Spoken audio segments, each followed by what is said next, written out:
The war was over. The streets of Amsterdam were filled with jubilant crowds, people embracing, singing and dancing. The air was thick with relief and joy, a collective sigh of a city that had endured so much. Flags waved, and the sound of laughter echoed through the streets. It was a moment of triumph, a hard-fought victory that had come at an unimaginable cost. But amidst the celebrations, there were pockets of silence. Silence hung heavy in the air, a stark contrast to the jubilant scenes outside. The city, though free, bore the scars of war. Empty streets and deserted rooms told stories of loss and absence. The silence was a reminder of those who would never return, of families torn apart and lives forever changed. Otto Frank, his face etched with grief, stood before the hidden door. This door, once a gateway to safety, now stood as a silent sentinel to the past. Otto's heart was heavy with memories of his family, of the days spent in hiding, of the hope and fear that had filled this space. He hesitated, the weight of the moment pressing down on him. He pushed it open, stepping into the dimly lit space. The creak of the door echoed in the stillness, a sound that seemed to reverberate through time. The room was just as they had left it, frozen in a moment of history. Each step he took was a journey back in time, to a period of waiting and hoping, of fear and resilience. Dust motes danced in the thin rays of sunlight, tiny particles that seemed to carry the weight of the past. They floated gently, undisturbed, a silent testament to the passage of time. The sunlight, though weak, brought a semblance of life to the otherwise still room. It was a stark reminder of the days when this attic had been filled with whispers and quiet laughter. The air was stale, heavy with memories. Each breath Otto took was filled with the scent of dust and time, a mixture that spoke of years gone by. The room, though empty, was alive with the echoes of the past.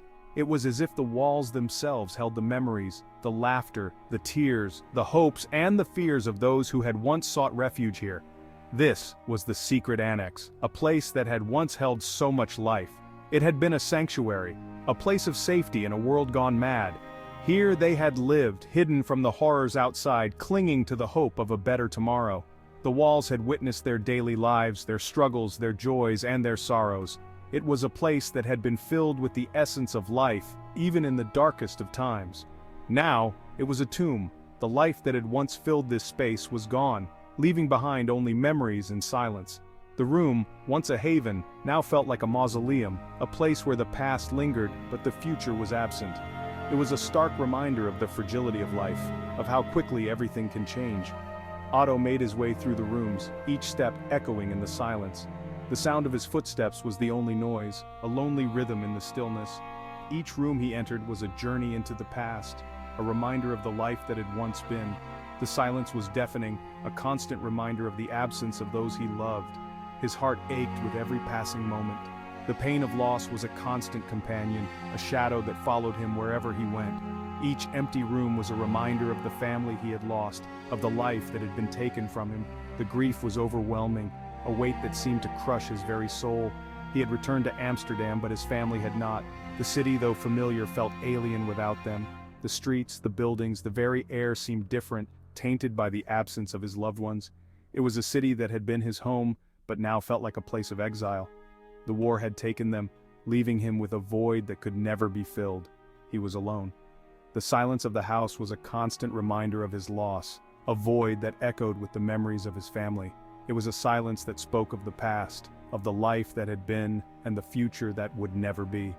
Otto Frank stood alone, a man marked by the indelible scars of war, carrying the weight of his memories and the pain of his loss. Two figures stood behind Otto, their faces etched with sorrow.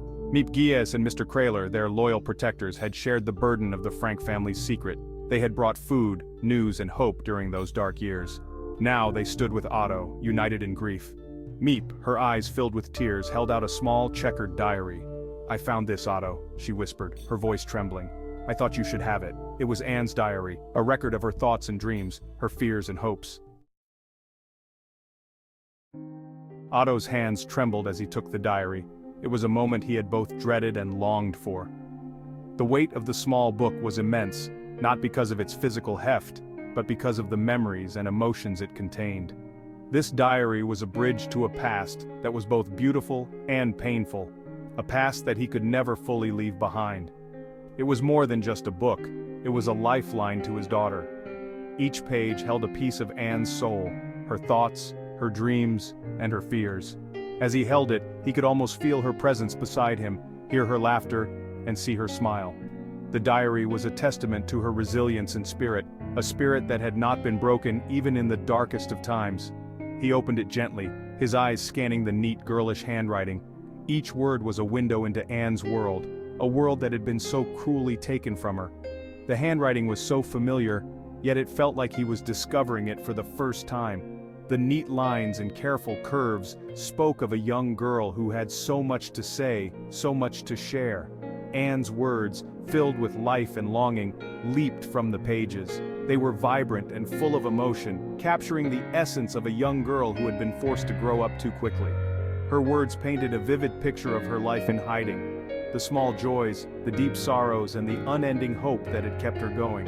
He began to read, his voice barely a whisper. The words seemed to echo in the quiet room, bringing Anne's spirit to life. Each sentence was a reminder of her strength, her courage, and her unwavering belief in the goodness of people. As he read, he could feel the weight of her experiences, the burden of her fears, and the light of her hope. Anne's words transported him back to July 1942, to a time when the world was on the brink of chaos. The diary entry spoke of the early days of their hiding, the initial fear and uncertainty, and the small moments of normalcy that they clung to. It was a time of great upheaval, but also of great love and unity within their small family. He remembered the fear, the uncertainty, and the desperate hope that had filled their days. The secret annex had been both a prison and a sanctuary, a place where they had found safety but also faced constant danger.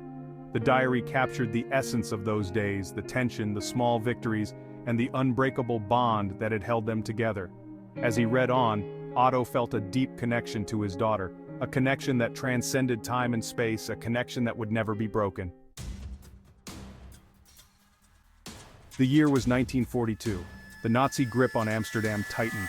Jews were forced to wear yellow stars, their movements restricted, their lives constricted by fear. The Franks, like countless others, faced an impossible choice: flee or hide. Otto remembered the day they went into hiding. They moved quickly, silently, leaving behind their old life, their friends, their freedom. They carried only what they could carry, their hearts heavy with the weight of their secret. The annex, hidden behind a bookcase, became their sanctuary.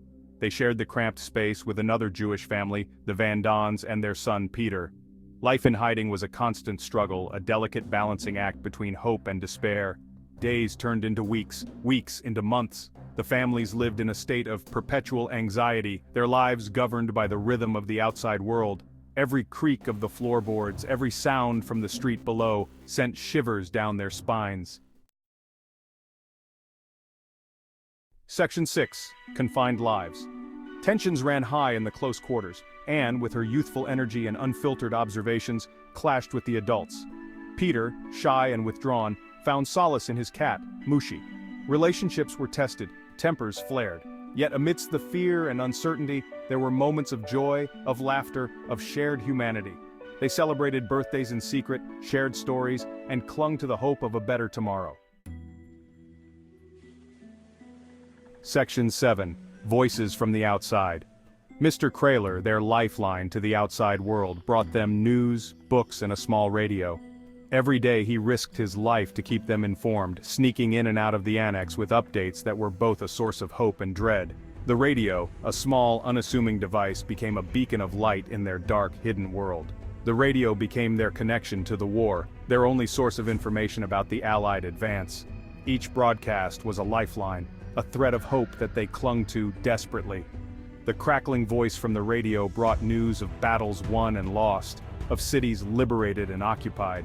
It was a roller coaster of emotions, each bulletin a new chapter in the unfolding drama of the war. They listened intently, their hearts pounding with each news bulletin. The tension in the room was palpable, as they hung on every word, every inflection of the announcer's voice. The radio was more than just a device, it was a symbol of their connection to the outside world, a reminder that they were not alone in their struggle.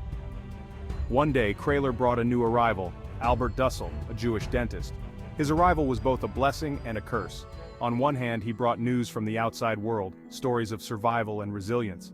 On the other hand, his presence meant another mouth to feed, another person to hide, another life to protect.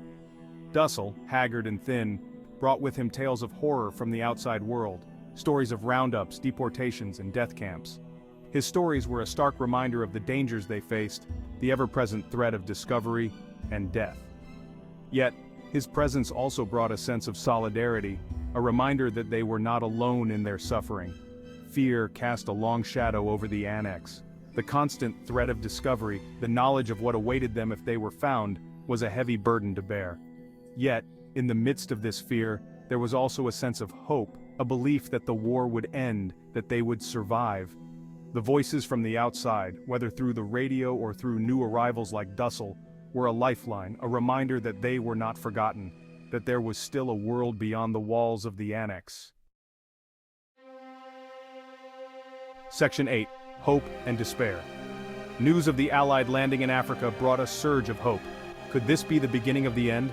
But their joy was short-lived. The bombing of Amsterdam intensified, shaking the very foundations of their hiding place. The war raged on, a constant threat lurking just beyond the walls of their sanctuary. They lived in a state of perpetual uncertainty, their fate hanging by a thread. Section 9. Shadows of Doubt. One night, a noise in the warehouse below sent shivers down their spines. A prowler? A thief? Or something more sinister? The incident left them shaken, their sense of security shattered. Kraler, their trusted protector, warned them of a suspicious employee. Fear and suspicion took root. Who could they trust? Was their hiding place no longer safe? Anne, in her diary, railed against the injustice of it all, blaming the adults for the war that had stolen her childhood.